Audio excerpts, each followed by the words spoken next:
All right, guys, check it out. So it's Herman Young here, aka Demonology. I do all things Dodge when it comes to demon racing. So I love to race the Dodge Demon. My latest project is a Demon 170. So I'm going through it now, trying to fill it out, see what it's all about, and then hopefully I'll be out soon snatching souls. So.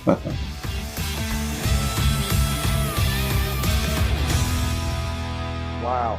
The first car I ever purchased was a 1970 Dodge Challenger with a 383 in it. And this car blows it away. This car is like a rocket ship compared to the 1970 Dodge Challenger with a 383. Don't get me wrong, the 383 was really loud, and you know, it'll put you back in your seat, but nothing like this. I remember I was coming home from college. I had some of my buddies in the car. We wanted to floor it to go to 100 miles an hour, right? And I mean, we got maybe 110, but the car was shaking like it was gonna come apart, you know. And we were like, ah. Oh, I was so glad to hit. This car, it'll do 110 mile an hour. You won't even realize it. You won't realize you're going that fast. You'll have to look down at the speedometer and say, oh shit. You don't pull your foot out of the accelerator. So it's fast, it's very quick, and it's smooth. When I was a kid, my first memory was breaking my timing chain, coming home and my dad telling me I was gonna have to take auto mechanics to learn how to fix it. So that was my first memory. My first memory with the drag racing where I won a race and made some money on the side, and it was addicting. And I was it just gives you an adrenaline high, almost like you're playing sports again, like you score a touchdown or you win a big game. And I believe drag racing gives you that same rush and that same high, especially if you get paid at the end of it, you know.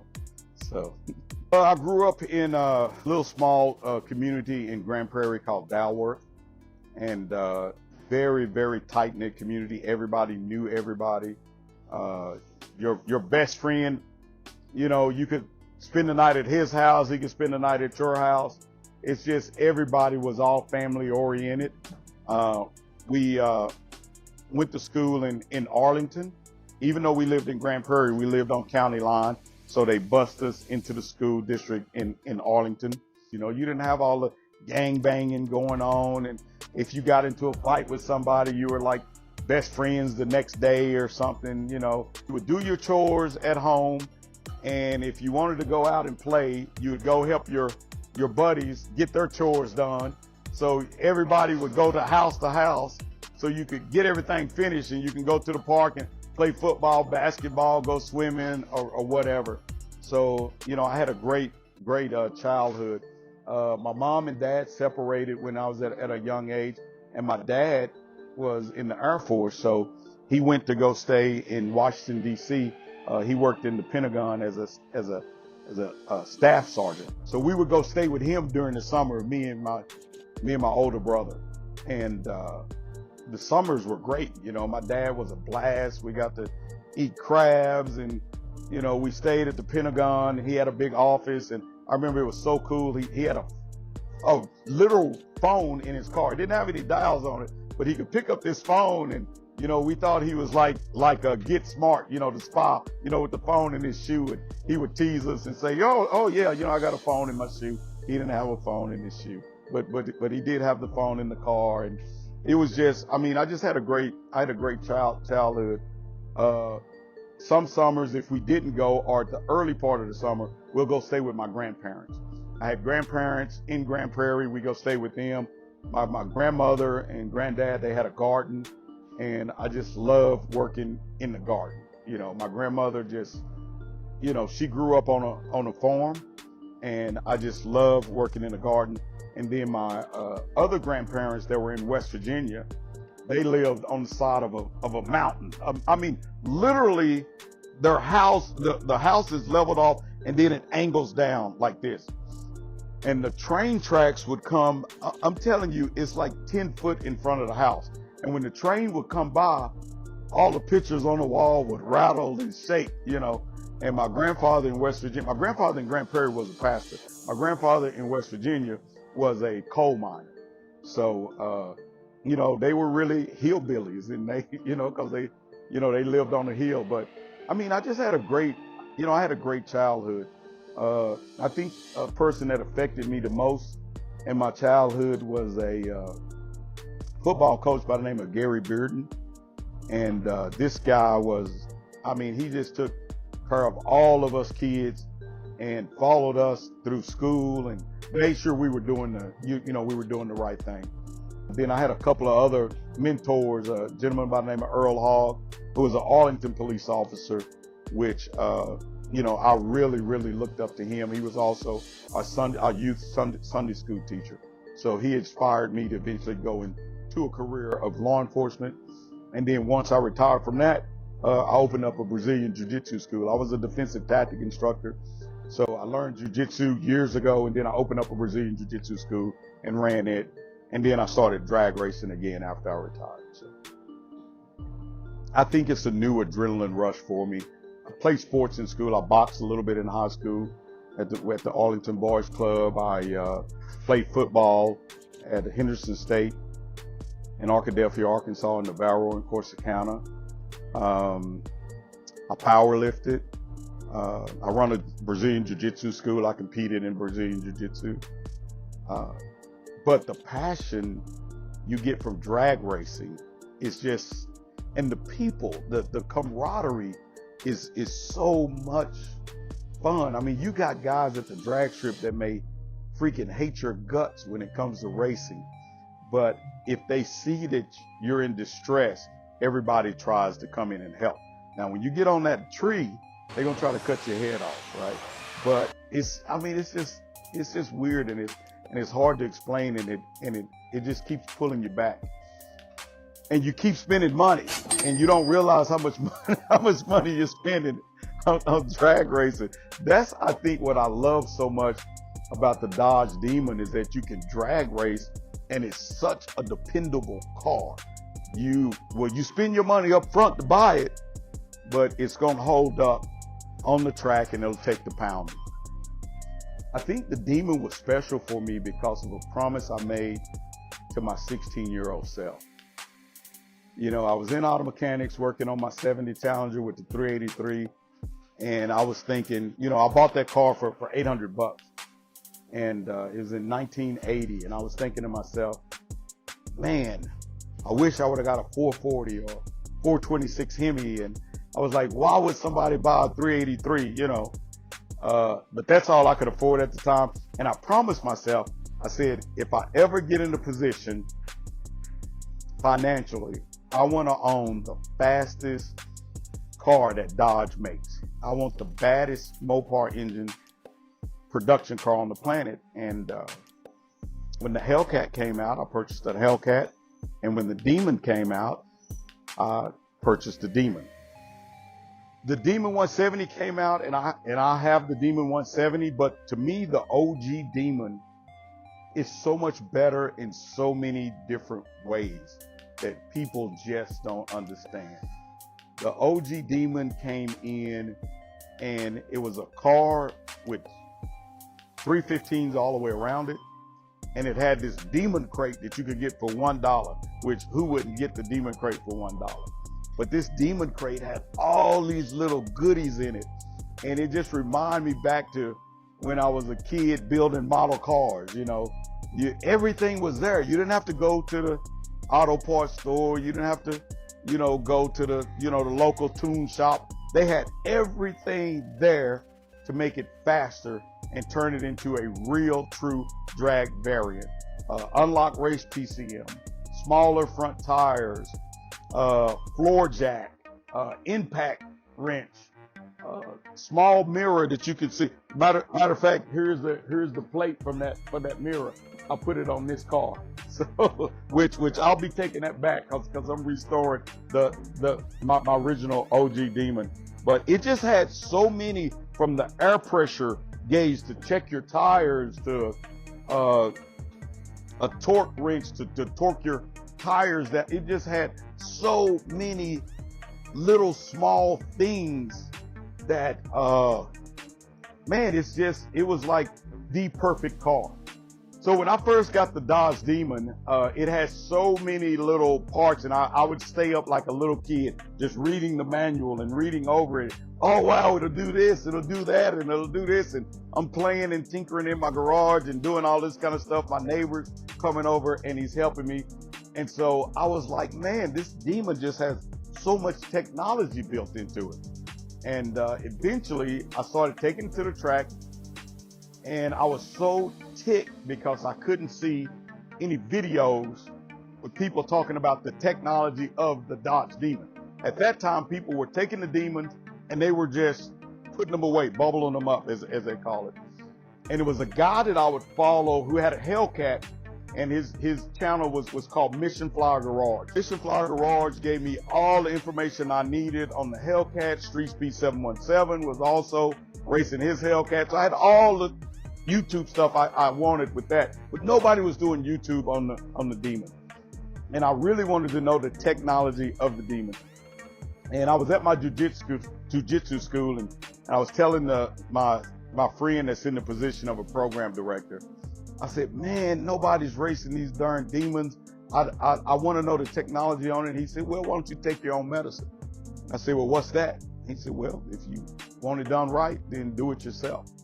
So I said, well, I don't know anything about making YouTube videos. He said, well, go out, make the video, and I'll edit the video. He said, I have some editing skills. So I made the first video, yada, yada, yada. And we said, man, what should we call the channel? And we thought for a while, and I said, you know what? Let's call it Demonology, the technology of the Dodge Demon. I didn't know demonology was a real word. I didn't Google it back then. I didn't look it up. I just thought I came up with something, demonology. So I had been running the channel probably about 6 months or so, and one of my brothers had told my mother that I had this YouTube channel that's called Demonology. And I grew up in a Christian household. My grandfather was a pastor and so forth. We were at church, during there 7 days a week. And I remember coming to my mother's house, and she has these kooky sayings. She said, get your ass in here. You got a bad record and it's playing on every station. And I said, what are you talking about? She said, what are you doing studying demons? Demonology is this. I said, no, Mom, it's just you. She said, that's the study of demons. That's devil worship. I had no idea. But anyway, after I calmed her down, I talked to some of my older cousins, her age, and they were like, oh man, when the first demon came out, they couldn't even drive it to church on Sundays, So we went through this whole religious deal. But anyway, I looked it up, and sure enough, demonology is the study of demons. But that's not my channel. It's the technology of the Dodge Demon. I mean, I have several mentors in the racing community. My biggest mentor is a guy by the name of Rod Hetel. I call him the Cobra Jet Master because Rod races Ford Cobra Jets. And I met this guy at a drag strip called North Star up in Denton, and he saw I was struggling with the first Dodge Demon, with the OG Demon. So what a lot of people don't know is when I got my first OG Demon, the programming was wrong on the car. When I would crank it up, a Hellcat would come up on the display. And I took it to the dealership, and they said, man, we don't know what's going on. They did a ticket on it or whatnot, and the people from Dodge was like, it's no big deal. The car's okay. So all I wanted the car to do was to pop a wheelie, because on the advertisement, it was my car would never pop a wheelie, right? And so Rod was like, hey, change this, do this, and let me show you your my foot braking technique. I was trying to use their version of the trans brake or whatever, launch control. And I remember a guy coming to me and said, whatever you do, don't talk to that old timer over there. He's crazy about this foot braking technique. Well, Rod is a championship bracket racer, and he wins his races through foot braking. If you tell me don't do something, I'm probably going to, one of them guys, no, I'm going to go check this out. I'm going to make my own decision. And so Rod started teaching me his foot braking technique, and I forgot about popping wheelies because I was winning races. And I remember we was at the drag strip one time, and these guys was like, hey, I want to bet you for money and blah, blah, blah. And Rod had got on to me about grudge racing. He says, I don't want to see you out there grudge racing. Don't be betting for money. because it's going, you know, make you lose the enjoyment for racing. So this guy was on and on. Come on, man, let's bet. I said, well, I'm not gonna bet you for money. What are we gonna bet for? So I said, well, you know, it's a Dodge Demon. I guess I'll bet you for your soul. And everybody started laughing, and I beat this guy. And the guy said, oh man, Demonology snatched my soul. And then from there, it just started to be a joke, and we would see guys at the drag strip, and man, I want my soul back. And and I started teasing them, well, if you want your soul back, you got to bring your Uncle Bubba's soul, and if you lose both of y'all soul, I had to find some place to put it. So I say, well, it's going to be on the altar of Mopar. And then, I start teasing people and saying, once I take their souls, they some zombies. I got a lot of zombies running around here. Where's Chris Baily? I beat Chris Baily in a couple of races, not in his fast car, but I beat him in some other cars. So he's one of my zombies. He's looking to get his soul back. This new car he's building, he may have a chance, but you still got to line him up, right? Another one of my race mentors was a guy by the name of Greg Wilborn. This guy, his nickname is Third Degree. He races Mustangs. I keep running into these Mustang people. What was so weird to me is that the Dodge people, they talk about this brotherhood, but the Dodge people seem to be really snobby and snooty. Like old, gray-haired, stick-in-the-butt dudes.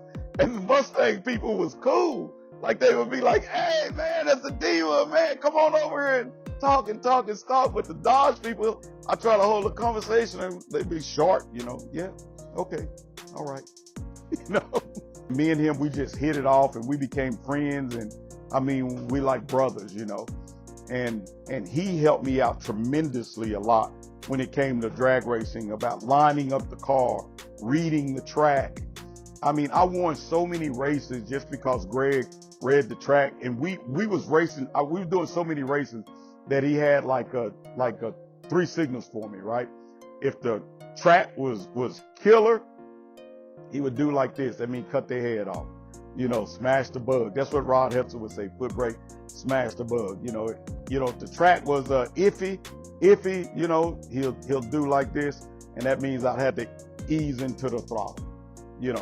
If the track was trash, he'd do like that, and I really, really had to skirt the car. Greg would read the track. He would go walk it, read the track, get me lined up, and he'd give me my signals. And I beat most people in the race by cutting a good light, like Rod Hetel was telling me, and Greg Wilborn, Third Degree, of Mustang guys, pretty much showed me how to race. I remember Rod was saying, we was with some Mustang guys, and they were saying, what do you call a Dodge guy that's been taught to race by a bunch of Mustang people? And Rod Hetel said, well, you call him the Soul Snatcher. That's what you call him. And so then I started calling the car the Soul Snatcher, and snatching people's souls, and we just went on with that. I mean, it's just been a fun journey. It's been a really, really, really fun journey. I even got to go up and meet Watson Racing, the owner of Watson Racing, and amazing shop. Mustang people, they took me in, brought me in, showed me all about the Mustangs, and eventually they became the people to assemble the Dodge Drag Pack. I got to go back and speak with Chuck Watson and all those guys, and it's just a real good family community with Mustangs. The best car that I ever took down a track was a Ford Cobra Jet. I've raced enough, and Rod said, I think it's time for you to get your fat ass in this car. He'd always tease me. He would say, you can pick up a 10th, right? And I fall for it all the time because, I'm thinking and calculating. And I said, okay, what do we need to do? Well, the 10th is in your back pocket. You need to do some pushaways from the table, and he'd always get me with it. So, we'll laugh about it. But eventually he said, I want you to take my Cobra Jet down the track. And man, I tell you what, racing a Demon that's a street variant built to drag race, is so much different from racing a car that's built to drag race and not go on the street. And man, that Cobra Jet took off, front wheels came up, and it was so smooth, the transition. I didn't know when the front wheels came back down on the ground. It was just, because the Demon goes, boom, boom, boom. You jerk right. The Cobra Jet was, you couldn't even feel the front tires touch on the ground, dude. It was beautiful. I've never driven a drag pack. I have friends that have drag packs. None of them have invited me to drive their drag pack. My good buddy Dennis Chasman was a big drag pack guy forever. He's no longer racing drag packs. Lindsey Wheelock, Jeff Turk, the guys at Wesley Motorsports. I mean, I know all of the drag pack guys, but the Ford guys offered me to drive their car. and that's what I'm saying. I mean, it's a difference between the two, man. Don't get me wrong. I love my Mopar and I love my Ford people. I mean, my Dodge people. But for some reason, the Ford guys have embraced me and showed me a lot of love.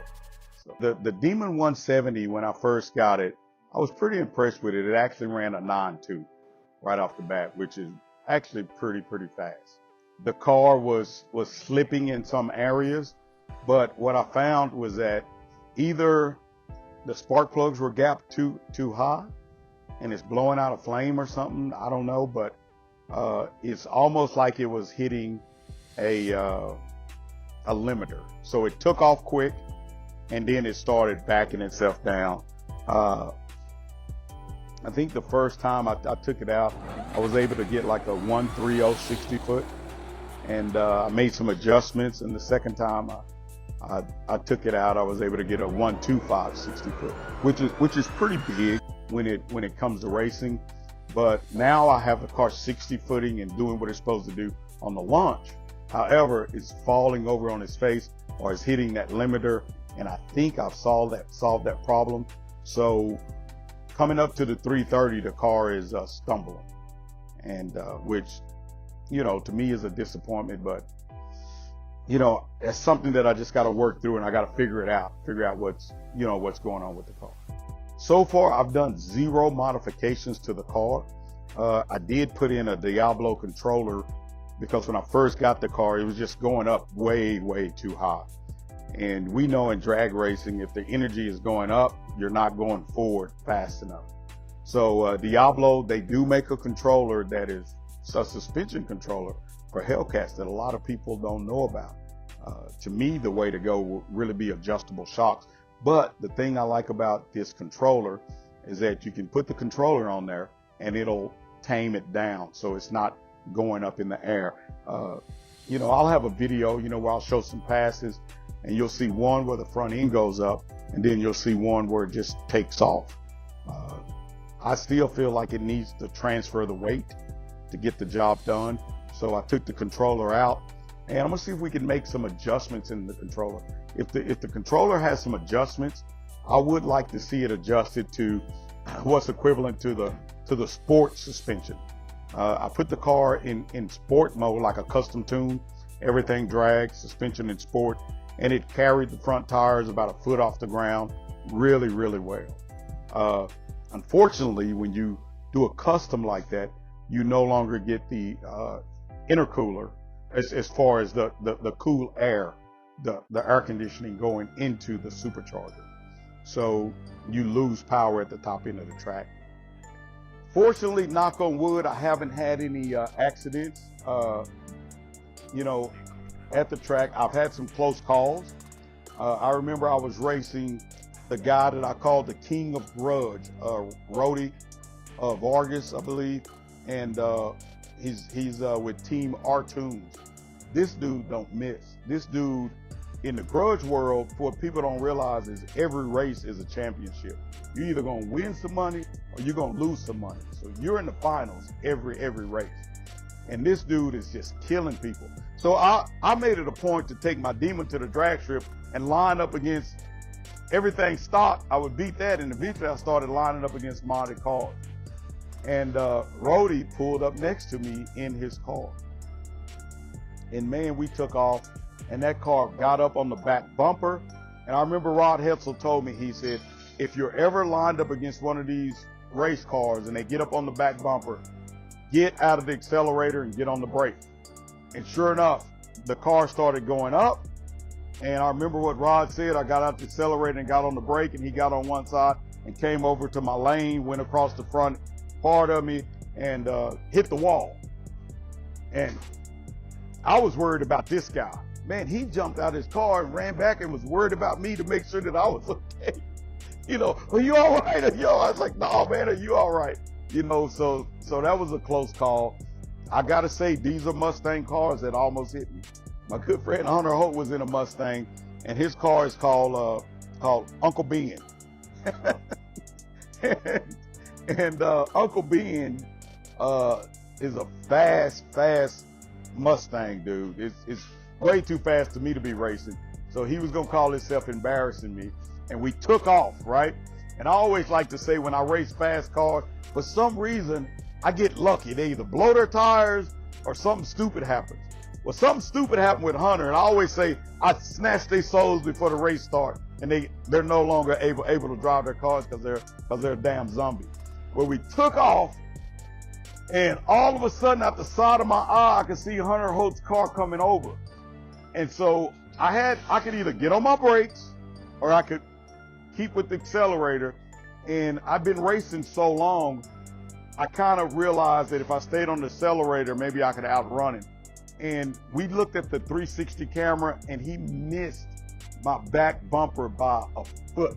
I mean, he would have pit stopped me and knocked me into the wall, and there, you know, and he apologized and stuff. But I think he took off, and there was something on the track in his lane maybe, but his car slipped and came over and barely missed me there. And then I've seen some crazy stuff to where some guys came out to the track with the big wheels on, the big wheel racers, and the guy took off, and the tire come off the damn car and flew over into the side. And then, you know, the track I grew up at, Yellow Belly. If you want to see some wrecks, I think people go to the Yellow Belly drag strip just to see the wrecks, because the track is I hadn't been there in a while, but it used to be half concrete and half asphalt, and the two different surfaces, it would get away from you, and the prep was not as good as the other tracks you got going. Matter of fact, a lot of people like to go there for no prep. But it's a lot of guys that have smacked that wall at the Yellow Belly drag strip and really torn up their cars. So you got to be careful when you're racing at the Yellow Belly, or at the gut, as we call it, growing up in the hood. So yeah, I mean, I've seen a lot of wrecks. One thing that Rod Hetel and Greg Wilborn taught me at early on, and Chris at Baily's Hyperformance enforces it as well, is safety first. My good friend Greg, Third Degree, was in his Mustang years ago and had laid his fire jacket in the front seat of the car and had his visor open on his helmet.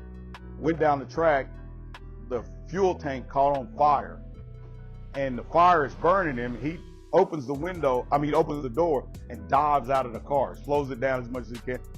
You know, he dives out of the car. Burned up all of his car on the inside, but guess what wasn't burned? Where his jacket was sitting at.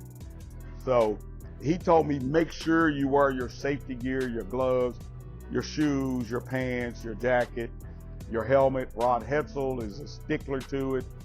Make sure you wear your safety gear. You don't know when the stuff is going to come up and bite you. Big shout out to my sponsor, Holley. Holley has the best safety gear in the game, from Race Quip to Simpson Racing, but I have, you know, Race Quip pants, shoes, Simpson Racing harness to make sure that your head doesn't detach from the body if you hit a wall sideways or straight ahead or too hard. And, you know, I wear my gloves. My biggest thing that I'm still trying to fix myself into doing, closing the damn visor. You know, it gets hot in Texas. And, you know, you have the visor up and you're, okay, I'm going to close it. It's going to be a couple of seconds. I'm going to go down the track. And you forget to close the visor. But they all say you should wear your head sock and close your visor when you go, because you don't know when danger is going to happen. So Always gotta prepare, like Chris Baily says, safety first. My best race that I ever had. Man, I had a lot of good races that I was not supposed to win. You know, I raced this dude that was a friend of mine, and I lost him as a friend after I beat him in the race. I call him the Crybaby. And that's another influencer that's called Kevin Van Voorst. And he accused me of cheating him in the race. And the thing with Kevin is he just cannot cut a light. But anyway, he got on YouTube and said, Demonology, I'm coming to your backyard. He refused to race me, yada, yada, yada. He called me on the phone. I said, look, Kevin, I got to be somewhere Saturday. That event was Saturday. But he just kept going on and on and on and on social media. And you know how the social media crowd goes. So I said, all right. Well, I don't have to be out of town until Saturday morning. So I'm going to roll up on it. And what I found through Rod Hetel is that in third degree, drag racing can be a mental game. You can get in somebody's head. And I told everybody I wasn't coming to the track, and at the last minute, boom, I drove up at the track with the car and the trailer, and everybody was like, oh shit, it's Demonology. I said, I'm here to race Kevin Van Voorst. Go find him and tell him that I'm here to snatch his soul, you know. And so he had Pro Tree written on his car. I had Pro Tree on my car. He had been practicing, whatnot, and a guy came up to us and was like, hey, you guys are going to race for $1,000, blah, blah, blah. I told him, well, no, I can't be here tomorrow for your big race event, but I am going to race him today. One thing that Rod Hetel taught me before I started going down the drag strip was we got to get your reaction time and your 60 foot under control. If anything, go through the 330 and shut it off.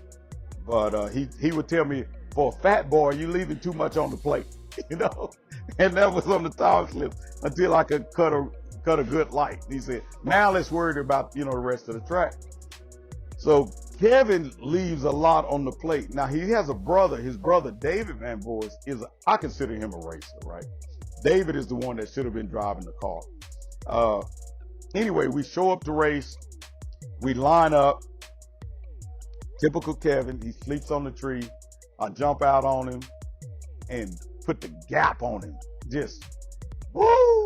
Oh man, the gap was so bad, so vicious. He was hot. He was steaming. And it was funny to me because he was so mad that he started accusing people of cheating him. And he said, I told him it was a full tree and the people at the track misled him. And it was but thanks to my good buddy TK from TK Garage, he kept a video on Kevin's car the whole time. I think Kevin had said, somebody from my crew, I don't have a crew.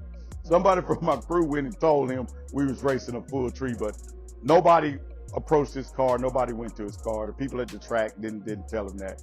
He was just a sore loser, man. I mean, to me, you really can tell a person's character on wins and loss. You know, people with good character, you beat them and they'll be like, hey man, congratulations. I'll see you next time. People with bad character, they get mad. Instead of getting mad at themselves or correcting the problem, they get mad at you. You know, so that was a funny race to me. That race was a lot of fun. Another race I went to that was a memorable race is me and my brother and third degree, Greg Wilborn. We towed my car all the way up to a race in St. Louis. And at that time, I wasn't running any nitrous on the car. The car was just tuned by Kurt Dusterhall. And I get up there and these guys, you know, they have demons and Hellcats. And so at the drivers meeting, you know, they said, Demonology, you sure come a long way to get your ass whipped. And I said, what do you mean? They said, well, he has a Whipple Supercharger on his car. He has nitrous on his car. And he has Boostane juice or something. You know, everybody had something extra than just a regular, you know, tune. And so, you know, they started laughing and stuff at the drivers meeting. And I said, well, you know, I do got one mod, you know. And they said, well, what's that? I said, well, it's the mod that's between the seat and the steering wheel. It's called a driver's mod. And they was like, get out of here with that bullshit. And, you know? And man, we went out and we whooped ass. Greg Wilborn read the track. on everybody. And I think it was a Spanking Time car. It was a Alex Pike's car. Man, and I forget the other car, Tim Barth's car. Man, it was all these top tuners, right? And Greg would read the track, and we just beat them because we read the track. The cars were faster, but my reaction time was quicker, my 60-foot was quicker, and they ran out of track. And we made a really, really good video on it. And at the end of that event, they came to me because they had a all demon group that was racing. And they said, well, you got to race this all demon group, Demonology. You don't just win like that. And so, I played the old school trick. I'm always hanging around the bracket races. So this old guy was there with his son, and I made sure to say loud enough with my brother, telling my brother, but I wanted them to hear. I said, man, that guy don't stand a chance in the world. He can't cut a light to save his soul. We got this, And so his son ran over to him and said, Dad, you gotta cut a good light. He's right, Demonology has been killing everybody on the tree. We get up there and the dude red lights. The dude red lit. My car actually spun, right? He red lit. I cruised down the track behind him, and whoa, he won. He came back around. He thought he was the winner. Everybody was convinced. He didn't understand that if you take off too fast and you red light, you lose the race. So the track people was telling him, no, you lost the race. And he was like, what do you mean I lost the race? I beat him. And they said, no, sir, you red lit. You took off too fast. You disqualified. And that's what Rod always said. Try your best not to red light, because your race is over right there before it starts. If you can get down the track without red lighting, you still have a chance to, drive by somebody.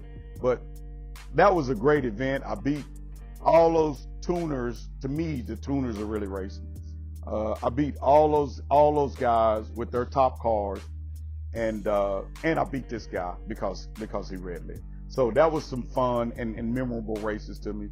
But I've raced a lot of supercars. They're not as super as I thought on the drag strip. When it comes to a Dodge Demon. I raced a Porsche 911 Turbo S that Demon all stopped out the box and just beat the brakes off of it. Lamborghinis, man, I mean, you name them. All those cars, I've raced them, and I beat them. So, I got a lot of souls on the altar, Mopar. It's a lot of zombies walking around. So, the best advice that I can tell somebody if they want to be an influencer in race is to document, video, and be able to put together a presentation to tell them, I want to partner with you to help you sell your product. This is my value. This is my worth. These are my numbers. Here's my analytics. And this is what I can do for your company. And then you let them make the decision if they want to work with you or if they don't want to work with you. If they choose not to work with you, don't hate the company. You never know. They may come back around next year and look at you again and say, hey, I want to work with this guy. The first company I ever worked with or that ever sponsored me was Mickey Thompson.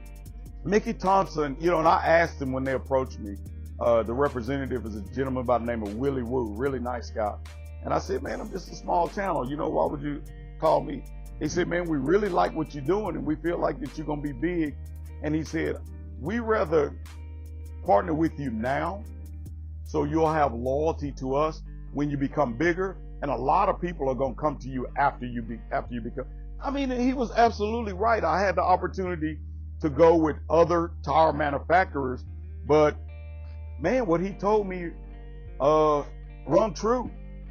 Not only did Mickey Thompson has the best part, but they rolled the dice on me to help me market their product when I was just starting out. And I'll always be a Mickey Thompson guy unless they change up the compound and the tire goes to crap, which I just don't see that happening. But that was my very first sponsor. I've tried to get sponsorship from some other people, and at the time they was like no.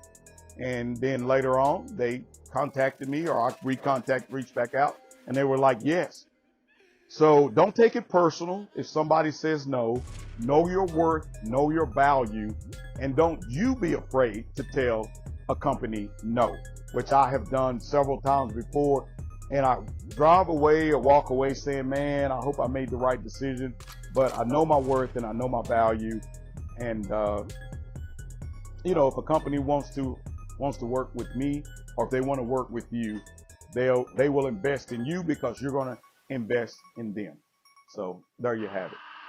Okay, so, you know, one thing that I want to talk about is tuners. My current tuner is the Biddle from Biddle Motorsports. I think when it comes to racing, it's really the guy behind the keyboards that's doing his thing. I feel like Dwayne Biddle is the best Holley tuner, and that's what I run on this car, Holley. I run the Dominator on this car. And the deal that makes Dwayne such a deadly threat is not only does he tune, he also races. So he knows what you're going through and how to get that car set up and not waste time. And he's very, very efficient. So if he tells you to do something and he changes a tune, then he does it for a certain reason. And you just got to have trust in your tuners. Another tuner that I had early on in the stage games with the Dodge and the Mopar was Kurt Dusterhoff. And this guy did me a great job. He you know, I talked to Kurt and I said, look, I need 3 tunes. I need a tune for good prep, medium prep, and bad prep. And he gave me all 3 of those tunes, and I was able to learn how to navigate different tracks. And it's interesting, the current Demon 170 is set up where you can actually make your own tunes in there, A, D, and C.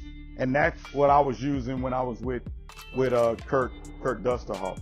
Right now, I currently feel like the best guy that tunes Mopars, the Hellcat platform, is a guy named ZTunes. ZTunes is an amazing tuner. This guy, how could I say, not only does he races, he studies, he knows what he's doing, and he's going to figure it out first before he puts it in your car. He's not going to make your car the experimental car. He has his own car that he practiced with. He works with Baily's Hyperformance. Chris Baily has a bunch of fast cars, but they had to go through some trials and tribulations to make those cars fast. And they learned what to do and what not to do, so when customers come in, the customers can get the what to do. They're not doing research and development on your car. They've already done it on their car. And that's what I love about ZTunes. I don't care who you are. If you have a tuner and things start going bad, let it go. You just need to stop what you're doing, leave admirably, and find you another tuner out there. And you need one that you mesh with and you can talk to. And, you know, y'all got to have chemistry. If you don't have chemistry, walk away. Find a tuner that you have chemistry with. Okay, guys, let's talk about some of my sponsors. My number one sponsor, guys, is Mickey Thompson. That's my first sponsor, and it's always going to be my number one sponsor. True and dear to my heart. Sticky Mickey is in the house. Next, Holley Performance. Dude, Holley does it. Everything in the house, Holley Performance. They have a plethora of products. You know, I forget sometimes, and I have people call me, hey, Demonology, run my part on the car. Just check it out, send it to me. So, you know, this is what I do. They send me a part, I run it. If I like it, then I'll make a video about it and I'll talk about it. If I don't like it, I patch it up and send it back. I don't say, this product was crap. You know, I send it back and say, hey, these are some changes, you know, that you could probably make. And then you can go from there. One of my sponsors, Boostane, they send me some fuel. A lot of people don't know this, but I used to mix Boostane additive into my regular gasoline to get race fuel for my old school Demon, my OG Demon, because race fuel costs too much money. And I was winning races with the Boostane. Then Boostane, we just partnered up and they made a new fuel that's E85, and we ran it on the dyno and was so impressed how much horsepower it picked up. I mean, I want to say it almost picked up 50 plus horsepower on the dyno. you know, E85, and that's something I've been working. They sent me a can of it earlier. I sent it back. They made some revisions and sent it, and this time I love it. Wesley Motorsports, they do the suspension fuel injector clinic. That's the injectors that I run. People keep asking me. I run fuel injector clinics. Why? Because they data match their injectors. The wheels you see on here are RC components. Wheels are made in the good old USA. I've been to the plant, walked around, and we had a great time at RC Component. Optimal batteries, fellers, Cheetah, 1-ethanol is the fuel that I run on this car. Anderson Composites is the carbon fiber pieces that I put on my Challenger. Safety, Lifeline, and this fire suppression system is the best, period. This stuff sends out a mist that pulls the oxygen out of the air that would keep that fire off your booty. So I love this. Vibrant Performance. A lot of my hoses and stuff come from Vibrant and come from Flow Supply. I have a combination from Vibrant and from Flow Supply. Optic Armor. A lot of guys say, oh, I want to put this Optic Armor for lightweight on my windshield. No, Optic Armor is for safety. Is it a little bit lighter than glass windshield? Yes, but the main thing is for safety. Optic Armor. Rossler Transmissions. There is none better. If it was, I would have told you so. Rossler Transmission is the transmission of choice. For me, if I'm not using the stock transmission, Carl Rossler is the man. That's where the racers are at. Neil Chance converter. That's the only converter that I use in my race car. Like this particular car is Neil Chance converter. A lot of people don't know this, but Neil Chance, their company makes their converter. They don't send it out to get it made from somewhere else, someone else. And I bet you they probably make it other people converters. Dude, these dudes right here, these dudes are like drug dealers, man. I'm gonna tell y'all, don't mess with these dudes, because they're gonna get you hooked. Nitrous Outlet. This is horsepower in a bottle. You want 50 more horsepower? Go see Nitrous Outlet. They're gonna be like, yeah, man, we got you with 50 more horsepower. Then you're gonna be coming back. Hey, man, y'all got any more of that nitrous up in there? Because they're gonna make you into a nitrous fiend. Dude, horsepower in a bottle. You wanna go 100 more horsepower? Nitrous Outlet. 250 more horsepower? Nitrous Outlet. You got to build your engine for it, but Nitrous Outlet will give you horsepower in a bottle. The thing I love about them is that they have systems specifically made for your car. Love these guys. Cone Performance. Those are the guys that have ported my blowers and stuff for me. So I deal with Cone Performance right now for blower porting. Precision Performance Productions. That's my shifter, guys. Love these guys. AAA, the African American Racing Association. Love these guys. Always putting good stuff. ZAMP. That's my old helmet sponsor. I got them on there. Cleveland Power Performance, guys. They down here on the bottom. They covered up. Man, let me explain something to y'all. When you own eBay and you see a Hellcat engine for $5,000, it's hot. When you own eBay and you see a front cradle and a rear cradle for $300, it's hot. Save yourself some time and call Cleveland Performance. They got the stuff. The prices are reasonable. They're not going to gouge you, but you know that the parts are not hot. So I always go to Cleveland Performance if I want to get some stuff put on the car. My biggest supporter right now is the place I'm at, Baily's Hyperformance. Come on, man, it's the shop of all shops. If you're doing things Mopar, you gotta go to where the world's fastest Mopars are, and that's at Baily's Hyperformance. Man, I just don't know what else to tell you. I have people that call me Demonology. They all the way in Texas, and then they, put the car on a transport it up here. Baily's Hyperformance will work on the car. They will do you good quality work. They will ship your car back to you, and your car be running good. So I have a close friend here locally, and I begged him to bring his car to Baily's Hyperformance. He got a cheaper deal, and when I say cheaper, it was maybe 10% cheaper, but he got a cheaper deal, and I can understand people saving money, but that cheaper deal has cost him so much more. his engine was destroyed. He tore up something else, and because they set it up wrong, and then he was embarrassed, didn't want to tuck his tail and come to the Baileys, and he went somewhere else. And guess what happened at the other place? Same thing. They ran through him. They ran through his pockets. How much you got? Several of my friends I begged to come here. One of my friends finally showed up, took my advice, and hey Chris, what did Jonathan run at the track the other day? 8.5, no nitrous. 8.5. Look, man, I literally begged my partner, man, look, I wouldn't be there if they wasn't fast. Plus, if I'm there, I can tell you what's happening, right? If I left another shop and I'm no longer there, I'm not going to say nothing bad about the other shop, but I can't tell you what's going on. But I can tell you what's happening now at this shop, and this shop is doing good quality work. King Wheel and Tire, man, my heart is with King Wheel and Tire. King Wheel and Tire, they have like 7 locations around the Dallas-Fort Worth Metroplex. If you need to get some tires put on your car, if you need an alignment done on your car, find your King Wheel and Tire. My King Wheel and Tire choice is the one in Mansfield. Big shout out to Matt, the overseer, the head guy, the big honcho over at King Wheel and Tire in Mansfield. Man, it's just a family operation, man. Everybody there are good guys.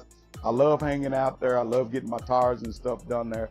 And they actually are close to my heart because they sponsored the first big showdown, Dunk Master versus Demonology. So big shout out to King Wheel and Tire. One of my sponsors that I want to talk about is Whipple. Whipple Superchargers will make your car go extremely fast. I'm slowly being pulled to the turbo side, but because of Whipple, I'm staying on the Whipple side. I do have a secret car that I'm working on that has something totally different from turbos and Whipples, but we'll have to talk about that later when I get it out on the track and start running it. But right now, Whipple has allowed me to stay ahead of all the turbos that I've been running. And we're going to see, because a lot of guys have been putting more turbos on their cars, and I'm going to see how that's going to work out for me. But right now, I'm a Whipple man. Big shout out to Whipple Superchargers. I love it because you don't have to do much to the car. You put the Whipple Supercharger on there, and it works flawlessly, just like the original supercharger that was already on your Hellcat. The Whipple Supercharger doesn't need extra pipes, extra molding, or nothing. It's plug and play, and you're out racing the next day. Obviously, you got to get it tuned, but it is a beast on the track. And so far, I've been able to hold off all turbos that I have raced with my Whipple Supercharger. So we'll see how that's going to work out for me in the future, guys. Peace.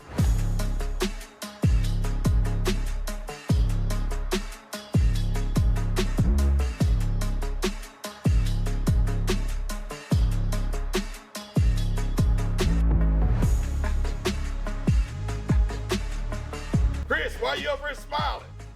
Why you up here smiling? He up here giving me that sinister look. He trying to get his soul back because he got some turbos somewhere.